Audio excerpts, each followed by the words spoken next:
अस्सलाम वालेकुम स्टूडेंट्स। अच्छा स्टूडेंट्स, इस वीडियो के अंदर हम एक सर्कुलेट करते हुए ऑब्जेक्ट का डिस्टेंस और डिस्प्लेसमेंट की रेशोज़ के बारे में बात करेंगे। तो लास्ट वीडियो के अंदर हमने जो है ये यानी सीखा था कि हम एक ऑब्जेक्ट जो कि सर्कुलर मोशन में है उसका डिस्प्लेसमेंट और उसका डिस्टेंस हम कैसे मालूम कर सकते हैं। तो उसकी कैलकुलेशन हमने की भी थी T/4 जो है ना वो टाइम हमने इस पे मैंने आपको कैलकुलेशन जो है ना उसका वो करके दिखाई थी। अच्छा, अब हम रेशो की बात करेंगे, डिस्टेंस टू डिस्प्लेसमेंट रेशो और डिस्प्लेसमेंट टू डिस्टेंस रेशो। ये भाई कोई इतना मुश्किल नहीं है काम। जैसे फॉर एग्जांपल हमने T/4 पे, ये जो T/4 था, यहाँ आपको पता है कि हमने जो है ना वो डिस्टेंस मालूम किया था, उसका कुछ ना कुछ आंसर आया था हमारे पास। तकरीबन वो आया था वो दोबारा मैं देख लेता हूँ। इसका आंसर आया था πr/2, ठीक है।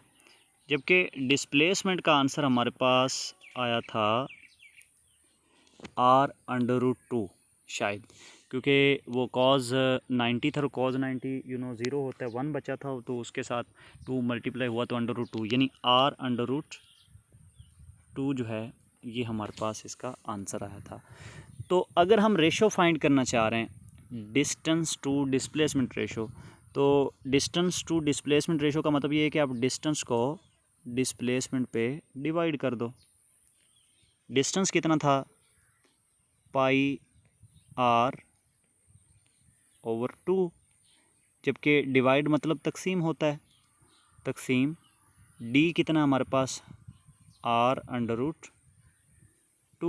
अब नेक्स्ट स्टेप में क्या होगा, πr/2 वैसे आ जाएगा और इस तकसीम को बनाएंगे हम मल्टीप्लिकेशन, तो ये इसको रिवर्स कर देंगे, 1/r/2 हो जाएगा।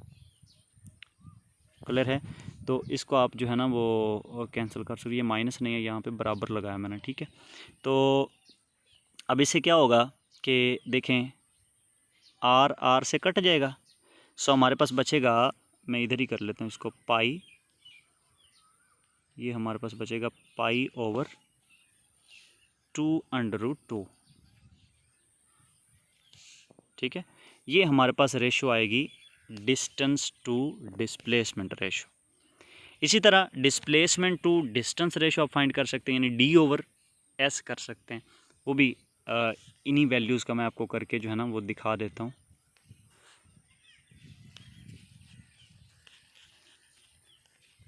यानी अभी हमने S/D मालूम किया, अब हम मालूम करेंगे डिस्प्लेसमेंट टू डिस्टेंस रेशो। तो इसको हम लिखेंगे D/S लिखेंगे। सो D कितना है हमारे पास, r/2, जबकि डिवीज़न बटे का मतलब तकसीम होता है, डिवीज़न होता है। S की जगह पे हम लिखेंगे πr/2।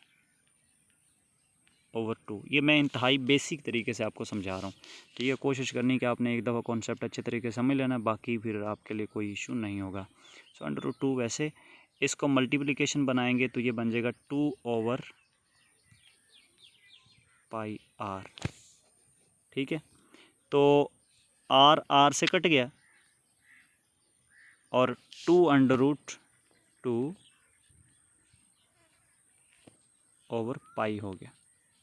ये हमारे पास displacement to distance ratio, basically ये उसका उलट होगी, ठीक है। यानी जो डिस्टेंस S/D का जो आंसर हमारे पास आया करेगा, उसका उलट हुआ करेगी D/S, क्योंकि बेसिकली हम इसको घुमा ही रहे होते हैं ना एक तरह का। तो आई होप कि आपको इसकी समझ आई होगी और आप बाकी तमाम वैल्यूज़ के लिए, T/2 के लिए, 3T/4 के लिए या T के लिए, आप ये सारा टेबल जो है वो कंप्लीट करेंगे। और इसमें कोई क्वेश्चन हो टेबल में तो वो आप मुझसे पूछ सकते हैं। नेक्स्ट वीडियो के अंदर हम एक प्रॉब्लम है MCQs छोटा सा, उसको हम सॉल्व करेंगे।